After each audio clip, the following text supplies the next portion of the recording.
Good evening everybody. तो सभी लोगों को यदि समझ में आ रही है और नहीं भी आ रही है कृषि विज्ञान समझ में, तो आप लोग कमेंट करके बताइए कि सर समझ में नहीं आ रहा है या किसी और तरीके से समझाइए। आप अपनी राय कमेंट में दे सकते हैं। तो अगला क्वेश्चन है चैप्टर 4 का। ये आपका साइंस का है जो 10th क्लास की है, वो सेकंड चैप्टर। इसको मत देखिए, आपको सिर्फ 1 वोल्ट विभवांतर का निर्माण कैसे होता है इस चीज के बारे में जानेंगे। तो इलेक्ट्रिसिटी वाला क्षेत्र है, क्योंकि अपने पाठ का ही नाम इलेक्ट्रिसिटी है या विद्युत है, तो एक विद्युत क्षेत्र होगा। तो ये मान लो एक आपका विद्युत क्षेत्र,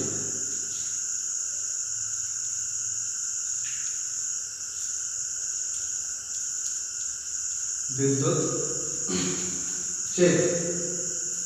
तो इसमें आपके 2 बिंदु हैं, एक बिंदु ए है और एक बी।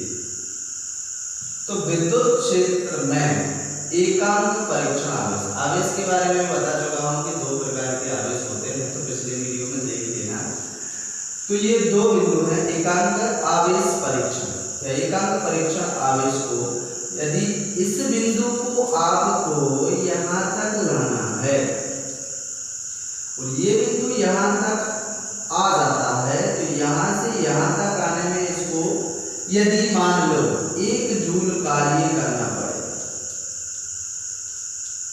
1 जूल यदि इसको कार्य करना पड़ेगा, तो इन दोनों बिंदुओं के बीच या मध्य विभवांतर भी कितना होगा? विभवांतर भी 1 वोल्ट होगा। कितना होगा? 1 वोल्ट।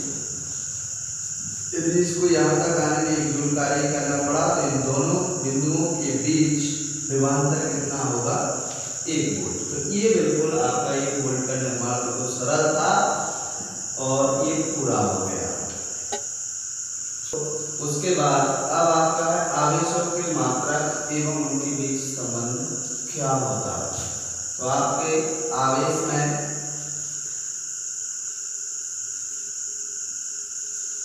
दो पद्धतियां होती हैं, एक तो आपकी रहेगी सीजीएस और दूसरी एसआई पद्धति और दूसरी सीजीएस। तो ये आपकी एसआई पद्धति और ये हो गई सीजीएस। तो एसआई पद्धति में आपके आवेश का जो मात्रक है वो होता है कूलम। क्या होता है? कूलम। और सीजीएस पद्धति में होता है आपका स्थितिज कूलम, स्थितिज कूलम।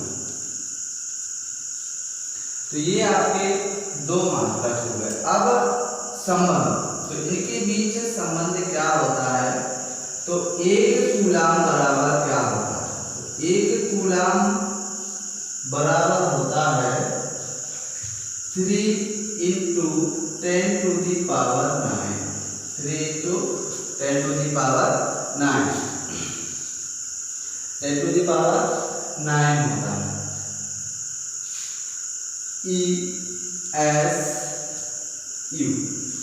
ESU का जो फुल फॉर्म है इलेक्ट्रिक स्टडी यूनिट चार्ज, इसका ये आपका फुल फॉर्म हो गया। तो एसआई पद्धति में आपका कूलम, सीजीएस पद्धति में आपका स्थितिज कूलम। और इनके बीच संबंध की बात करें, संबंध, तो ये आपका संबंध है। तो 3 × 10⁹ ESU electric study unit charge. उसके बाद 3 × 10⁹ स्थितिज कूलम। तो ये आपका आवेश और उसमें संबंध।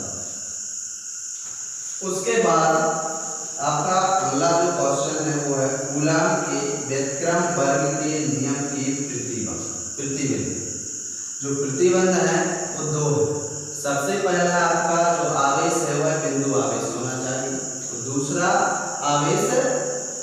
विराम अवस्था में होना चाहिए। तो इसके दो ही प्रतिबंध हैं। पहला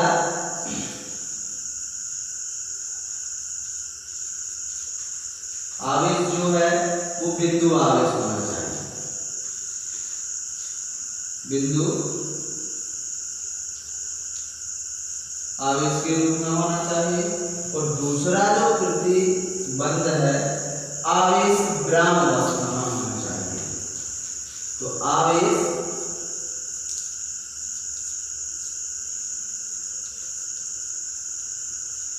विराम अवस्था,